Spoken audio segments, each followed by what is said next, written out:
Witam Was bardzo serdecznie, z tej strony Rafał Baran z Życia na Filipinach. Słuchajcie, dzisiaj mam dla Was odcinek, ponieważ lecimy na Siquijor. Tak, lecimy. Nie płyniemy, lecimy. Mamy prywatny samolot, który jest wynajęty i czeka na nas na lotnisku i tym samolotem polecimy sobie na Siquijor na kilka dni. Zapraszam Was na kolejny odcinek.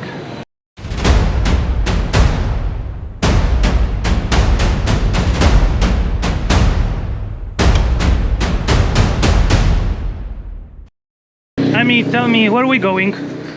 Siquijor. Yeah, how are we going there? Today goes to meet Dada's friends. Dada friends? Yeah, And it's your friends also? yeah, Mm-hmm. How we do it? We take the plane? yeah, Yeah? You be driving?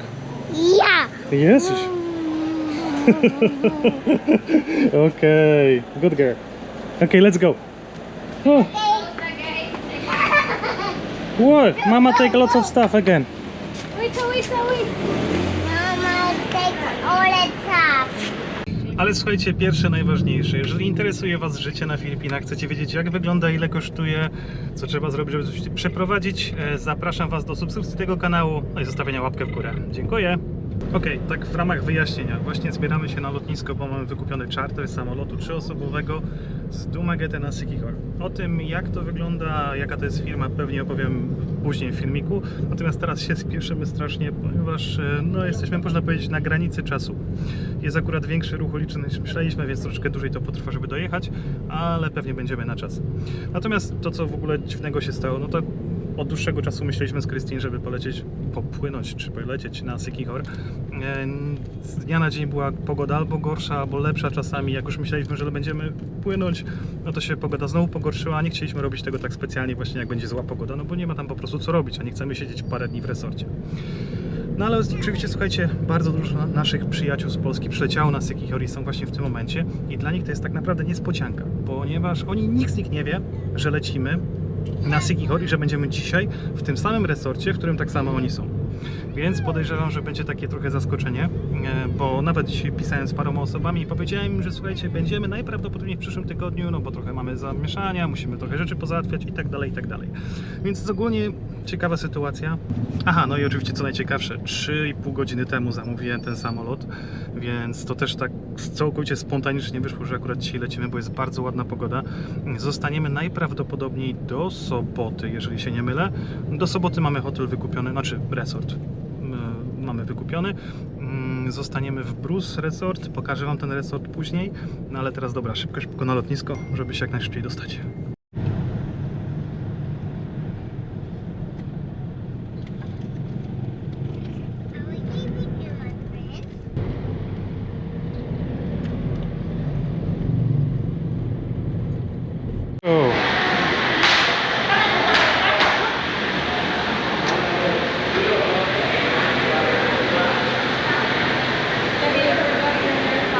No i jest nasz samolocik.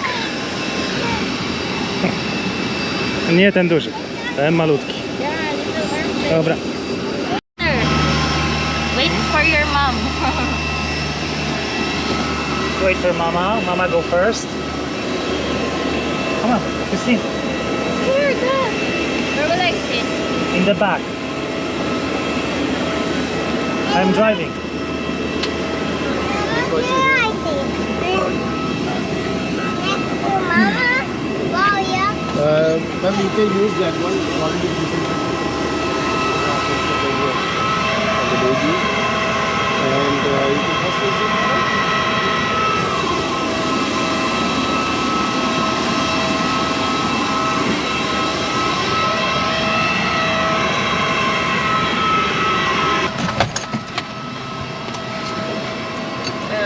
Oh yeah, like that. But can it adjust? Or? Just hold here. Okay, let's go, sir. Yeah. Welcome on board Royal Airways Charter. This is your flight from Dumaguete to Siquijor, approximately 10 minutes. Okay? Can you Sure. fasten your seatbelt? Okay, relax. One is broken? No, ma'am. Okay, you can use the other one, ma'am. It's okay. There is another one.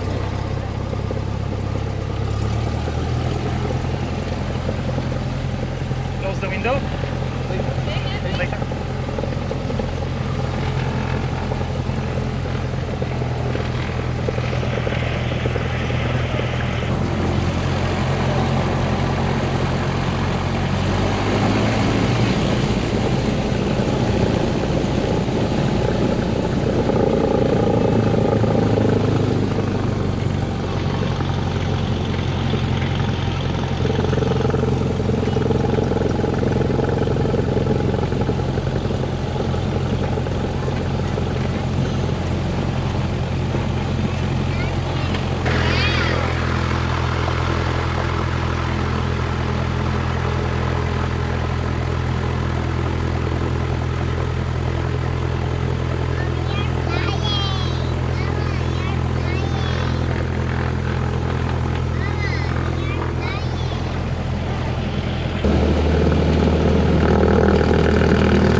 Okej, a więc zaczniemy od początku. Jeżeli my sobie w tym momencie lecimy na Siquijor, to ja wam wyjaśnię więcej na temat tego prywatnego lotu samolotem.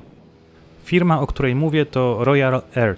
Oni oczywiście są znani przez lokalsów na Filipinach, albo też przez obcokrajowców, którzy tutaj mieszkają, ale turyści sobie nie zdają z tego sprawy, że teoretycznie można wynająć takie prywatne połączenie pomiędzy każdą wyspą na Filipinach.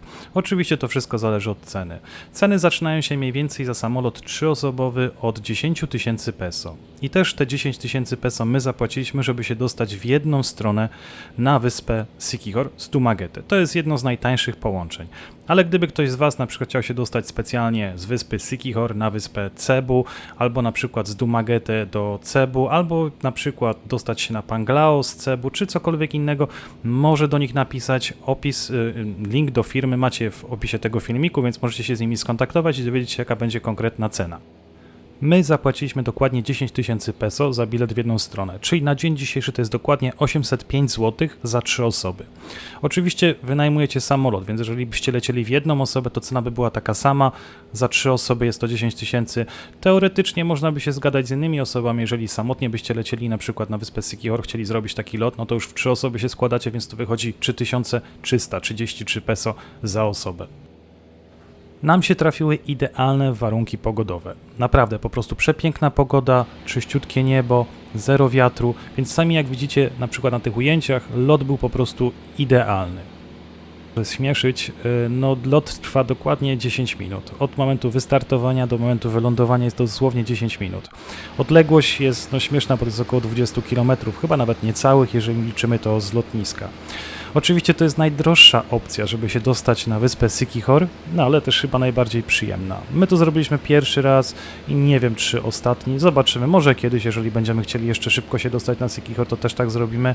Natomiast no, na dzień dzisiejszy była to po prostu dla nas taka ciekawostka, taka wycieczka, tylko po to, żeby właśnie odwiedzić znajomych i zobaczyć polską restaurację, o której będzie później w tym odcinku. W tym momencie przed nami właśnie możecie zobaczyć wyspę Siquijor. Naprawdę jest to malutka wyspa, jest to super wyspa. Jeżeli ktoś szuka kilkudniowego wypadu, czy też nawet tygodniowego wypadu, żeby sobie odpocząć na fajnych plażach, fajnym nurkowaniu, niesamowitych, poznanych ludziach, którzy tam po prostu mieszkają albo też są turystami, no to na pewno Siquijor jest warte odwiedzenia.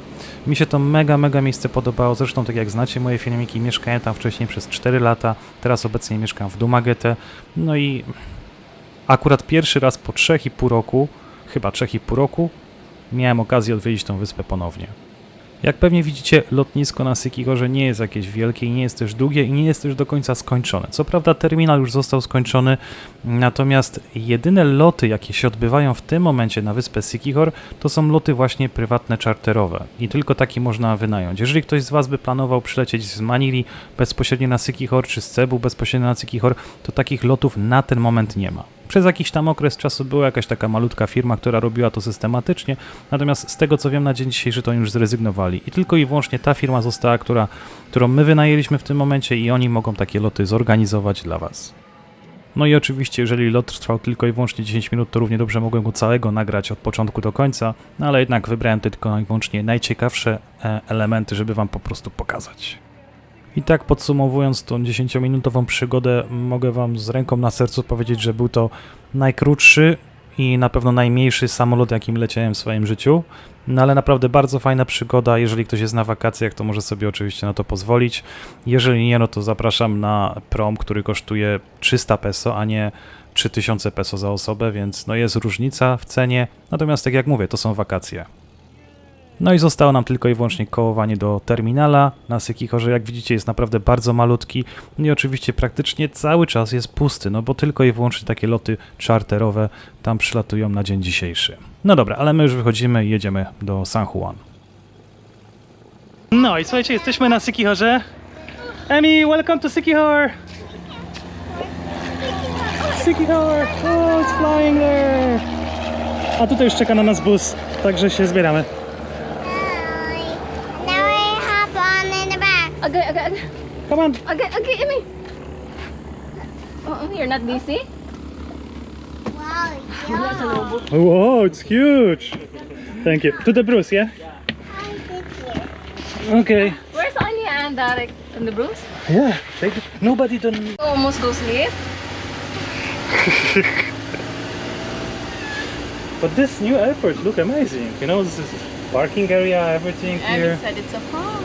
It's a farm. It's our airport. I mean, yeah. Dobra, słuchajcie, jesteśmy już w Brusie. Pokażę wam tylko pokój tak na szybko, jak wygląda. Pokój z klimatyzacją, małym telewizorem. Widzę, że internet jest. Lodówka, taka jakby pseudokuchnia, czyli teoretycznie można by coś gotować. Oczywiście jest dosyć ciemno, a plaża jest dosłownie tam. Bardzo fajna plaża, to wam pokażę później. My się idziemy rozpakować, pewnie pójdziemy coś zjeść, przywitać się ze znajomymi, no i widzimy się za chwilę. Pozdrawiam.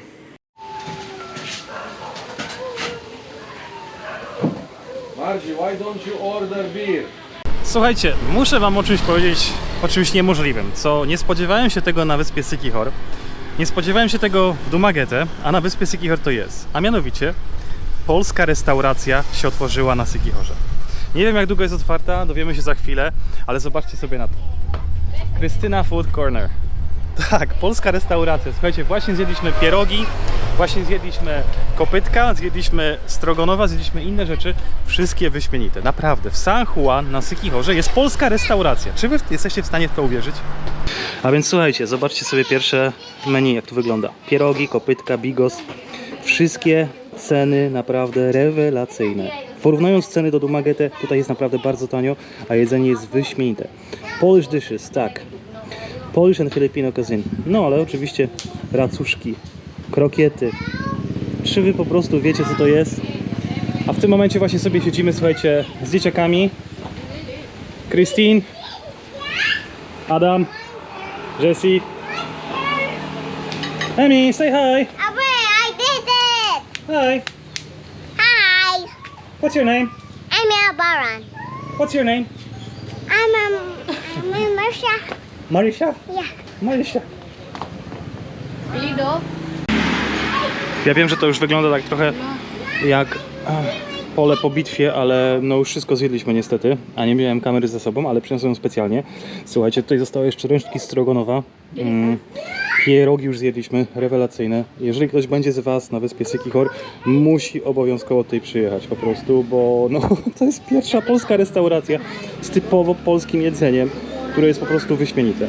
Ja takiego jedzenia nie jadłem od 3 lat, ponad prawie 4 lata. Więc dzisiaj byłem zszokowany i zamówiliśmy praktycznie wszystko z menu, co tylko jest dostępne.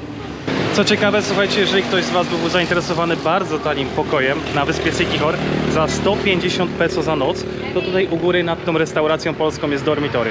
Trzeba się po prostu przyjść tutaj, zapytać i można spokojnie sobie zamieszkać za 150 peso za noc. To jest naprawdę cena po prostu aż śmieszna. No więc słuchajcie, jest taka możliwość, że jest tutaj z nami właścicielka, Polka, pani Krystyna, która prowadzi tą polską restaurację na Siquijorze.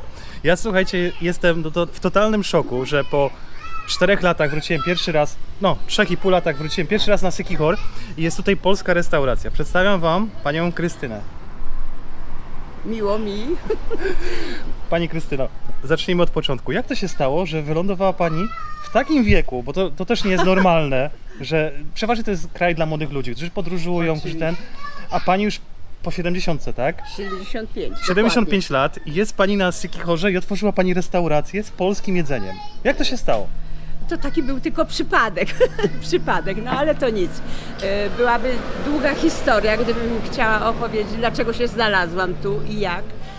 Ale jestem szczęśliwa, że jestem w tym kraju, bo dla mnie to jest bardzo egzotyczny, bardzo ładna wyspa. Ja tu sobie wyleczyłam nawet nogi, bo miałam bardzo chore. I tak właściwie to moje zdrowotne przyczyny były, że zostałam tu. Ja tak trochę mówię źle, ale ja jestem pół życia przeżyłam w Ameryce, pół życia w Polsce. Także i znam ten kraj i kocham obydwa kraje, i Polskę, i Amerykę. A tak przypadkowo się znalazłam, no ale właśnie ze względów zdrowotnych doceniam tę wyspę, bo mi dużo pomogło w moim zdrowiu. Ja byłam bardzo już chora i bardzo jakaś taka, a teraz tu znalazłam swoją pasję. Mogę się otworzyć, bo to jest mój zawód, gastronomia. Z Polski, pomimo że w Ameryce pracowałam w elektronice, w całkiem innym zawodzie, ale gastronomia to jest moja pasja. I ja tak chcę ludziom, daję dlatego nawet tanie jedzenie, bo ja chcę, żeby pomóc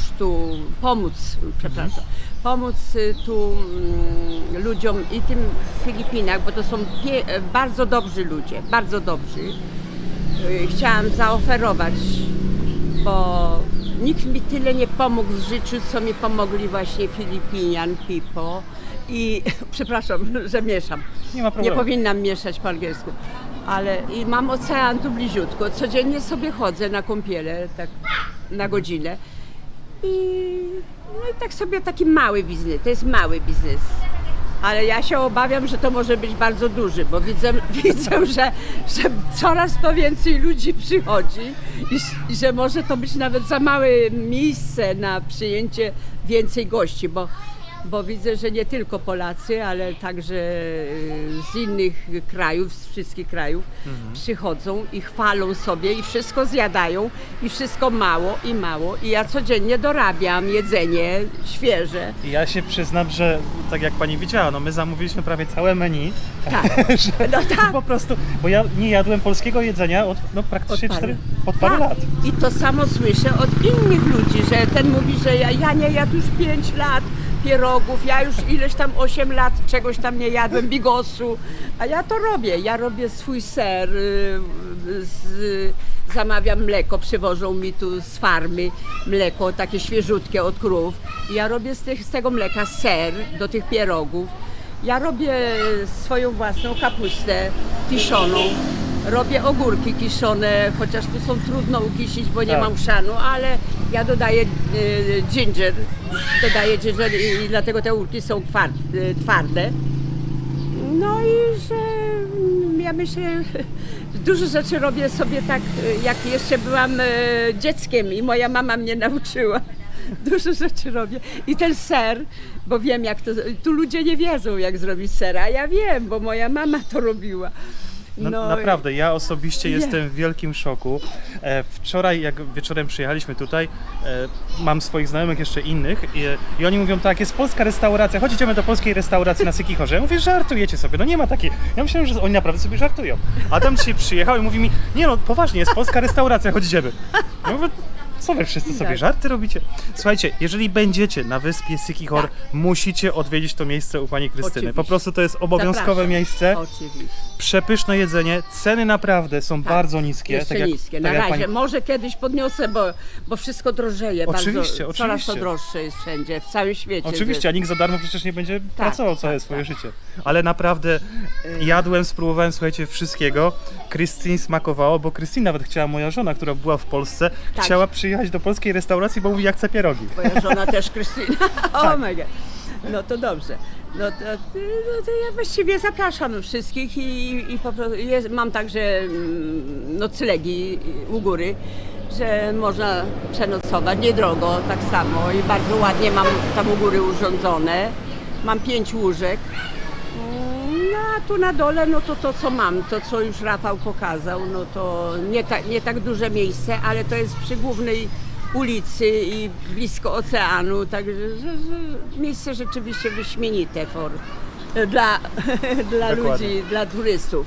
Dobrze, słuchajcie, więc zapraszamy jeszcze raz, jeżeli będziecie na Sykichorze, musicie obowiązkowo odwiedzić panią Krystynę tutaj w jej restauracji. Dziękuję, Rafał, Dziękuję bardzo. także za rekomendacje. No i słuchajcie, jaki morał z tego w ogóle wszystkiego. Tak jak poznaliście panią Krystynę, zobaczcie, 75-letnia osoba i nagle wpadła na pomysł, przeprowadzę się na koniec świata, otworzę swoją restaurację, no i będę sobie żyła spokojnie. Więc nigdy nie jest za późno, żeby zrobić ten pierwszy krok i wylądować na przykład na Filipinach.